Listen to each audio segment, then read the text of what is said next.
Avant de commencer cette vidéo, sachez que le chapitre est toujours disponible en VF en description.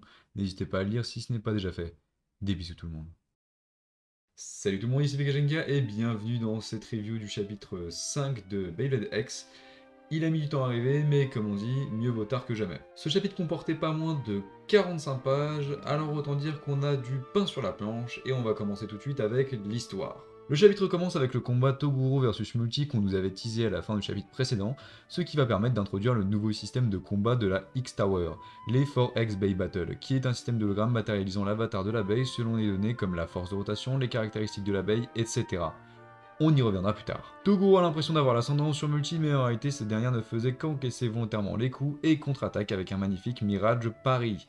Le second combat, eh ben, je suis désolé, hein, mais une fois de plus, Bird va se faire fumer en un seul coup pour mettre en valeur la blade de Chopin, ainsi que sa force qui était sous-estimée à cause de son physique.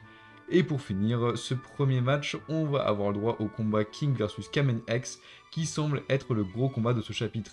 On commence avec un affrontement de X-Dash qui se finit sur une égalité avec Exu ouais bon voilà. Puis on recommence avec King qui utilise le mode défensif de Leon Claw qui va se faire battre par le X-Dash de Kamen X version 4X.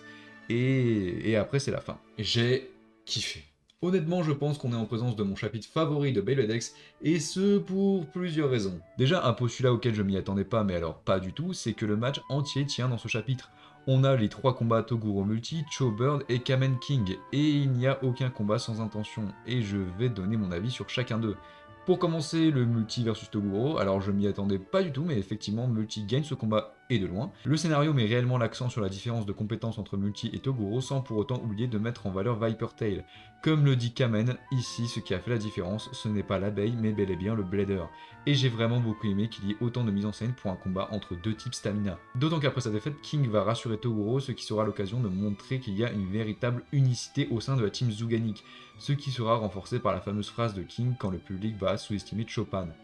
Je trouve que c'est vraiment super cool d'avoir donné autant de personnalité à une équipe qui est juste dans le premier tour.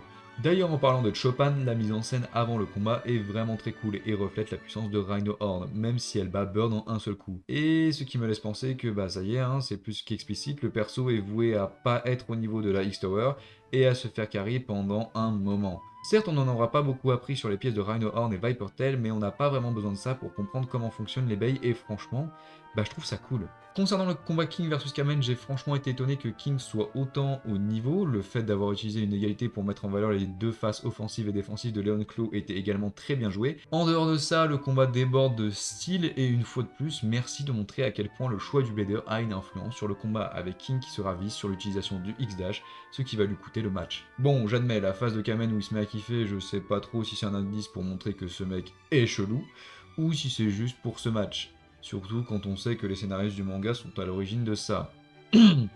En dehors des matchs, je remercie également Beyblade X d'avoir réglé la question des avatars aussi tôt et de façon aussi explicite avec le système des 4X Bay Battle, qui est terre à terre et réaliste, en espérant que cette fois on reste vraiment sur des bases réalistes. Bref, la Team Persona passe le premier étage de la X-Tower, on n'a pas vraiment d'indice sur le prochain chapitre, surtout qu'en réalité les bays du mois de novembre nous aident pas vraiment, donc concernant la suite, rien n'est moins sûr. Je vous remercie d'avoir suivi cette review du chapitre 5 les amis, on se retrouve le mois prochain pour la review du chapitre 6, c'était Pegajinka, n'hésitez pas à me dire ce que vous avez pensé de ce chapitre en commentaire, et d'ici là portez-vous bien, des bisous tout le monde.